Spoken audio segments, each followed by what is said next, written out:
नमस्कार, मैं मिस कनकलता झा। आज हम एल्बम पाठ के आगे के हिस्से को लेकर आपके सामने उपस्थित हैं।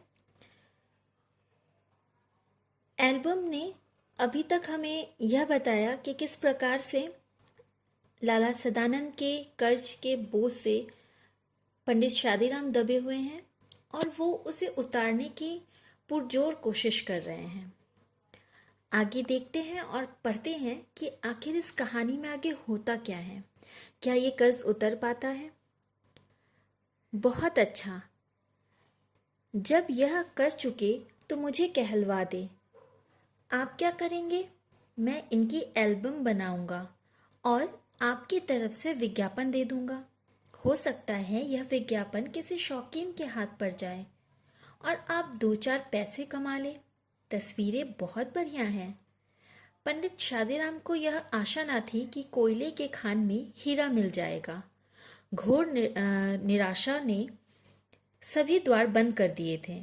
लाला सदानंद के कहने से पंडित जी दिन भर बैठकर तस्वीरें छांटते रहे। शाम तक 200 बढ़िया तस्वीर जमा हो गए। उस समय वे उन्हें देखकर स्वयं उछल पड़े। उनके मुख पर आनंद की आभा नाचने लगी। वे उन चित्रों की ओर इस तरह देखते थे मानो उनमें से हर एक में से 10 का नोट हो। बच्चों को उधर देखने तक न देते थे। वे सफलता के विचार से झूमने लगे थे। लाला सदानंद ने चित्रों को एल्बम में लगवाया और समाचार पत्रों में विज्ञापन दे दिया। अब पंडित शादीराम हर समय डाकिये की प्रतीक्षा करने लगे। वे रोज सोचते कि आज कोई चिट्ठी आएगी। दिन बीत जाता और कोई चिट्ठी ना आती थी। रात को आशा सड़क की धूल की तरह बैठ जाती थी। मगर दूसरे दिन लाला सदानंद की बातों से टूटी हुई आशा फिर जुड़ जाती थी। बच्चों, जब सड़क पर आवाजाही होती है, लोग आते जाते हैं, गाड़ियां चलती है दिन के समय में, तो बहुत धूल उड़ा करती है। लेकिन रात को जैसे जैसे वो रात होती है वैसे वैसे गाड़ियां चलना बंद हो जाती है, लोगों की आवाजाही बंद हो जाती है। जो धूल उड़ा करती है वो रात को कहीं शांत होकर सो जाती है। ठीक उसी प्रकार से पंडित शादीराम की आशा दिन में जगती थी और रात को चिट्ठी ना आने की वजह से वो चुपचाप धूल की तरह बैठ जाती थी। दिन बीतते गए। आखिर एक दिन शादीराम के भाग्य जागे। कोलकाता के एक मारवाड़ी सेठ ने पत्र लिखा कि एल्बम भेज दो, अगर पसंद आ गया तो खरीद लिया जाएगा।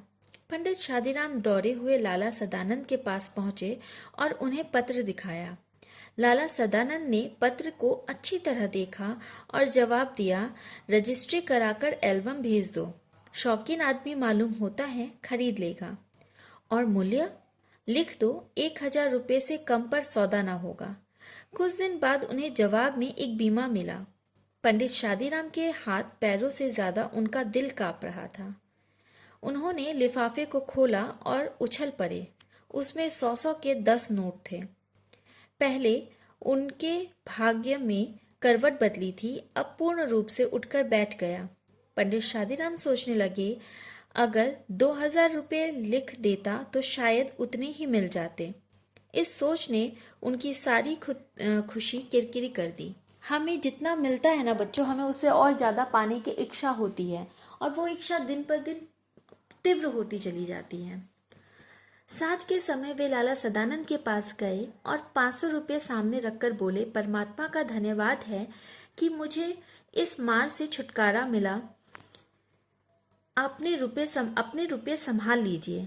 आपने जो दया और सज्जनता दिखाई है उसे मैं मरते दम तक न भूलूंगा। लाला सदानंद ने हैरान होकर पूछा, पंडित जी, क्या सेठ ने एल्बम खरीद लिया? जी हाँ, खरीद लिया। और रुपए भी आ गए? जी हाँ। 1000? जी हाँ। नहीं तो मुझ गरीब ब्राह्मण के पास क्या था जो आपको आपका ऋण चुका पाता? परमात्मा ने मेरी सुन ली। मेरा विचार है कि आप ये रुपए अपने पास ही रखें। मैं आपका यजमान हूँ। मेरा धर्म है कि आपकी सेवा करूँ। अगर मैंने 4 पैसे दे दिए तो कौन सा गजब हो जाएगा? पंडित जी की आंखों में आंसू आ गए। वे बोले, आप जैसे सज्जन संसार में बहुत थोड़े हैं। परमात्मा आपको चिरंजीवी रखे। मगर अब तो मैं रुपए ना लूंगा। इतने वर्ष आपने मांगे तक नहीं, मुझे आज हल्का होने दीजिए। लाला सदानंद ने चुपचाप रुपए रख लिए। मनुष्य रुपए देकर भी ऐसा प्रसन्न हो सकता है, इसका अनुभव उन्हें पहली बार हुआ। 6 महीने बीत गए। लाला सदानंद बीमार थे। पंडित शादीराम उनके लिए दिन रात माला फेरा करते। एक दिन लाला सदानंद चारपाई पर लेटे थे। पास पड़ी चौकी पर पंडित शादीराम बैठे रोगी को भगवत गीता सुना रहे थे। एकाएक लाला सदानंद बेसुध हो गए। पंडित जी ने गीता छोड़ दी और उनके सिरहाने बैठ गए। स्त्री गर्म दूध लेने के लिए बाहर दौड़ी और माँ घबराकर बेटे को आवाज देने लगी। उसी समय पंडित जी को रोगी के सिरहाने के नीचे कोई चिपटी हुई चीज जान पड़ी। उन्होंने नीचे हाथ डालकर देखा तो उनके आश्चर्य की सीमा न रही। वह सख्त चीज वही एल्बम थी, जिसे किसी सेठ ने नहीं बल्कि स्वयं लाला सदानंद ने खरीद लिया था। पंडित शादीराम इस विचार से बहुत प्रसन्न थे कि उन्होंने सदानंद का ऋण उतार दिया है, मगर यह जानकर उनके हृदय को चोट सी लगी कि ऋण उतरा नहीं बल्कि पहले से 2 गुना हो गया है। उन्होंने एक ठंडी सांस भरी। कुछ देर बाद लाला सदानंद को होश आया।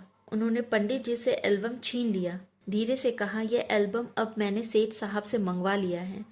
पंडित जी जानते थे कि यजमान झूठ बोल रहे हैं। वे किसी भी तरह यह न कह सके कि आप झूठ बोल रहे हैं, परंतु अब वे उन्हें पहले से अधिक सज्जन, अधिक उपकारी और ऊंचा समझने लगे थे। धन्यवाद।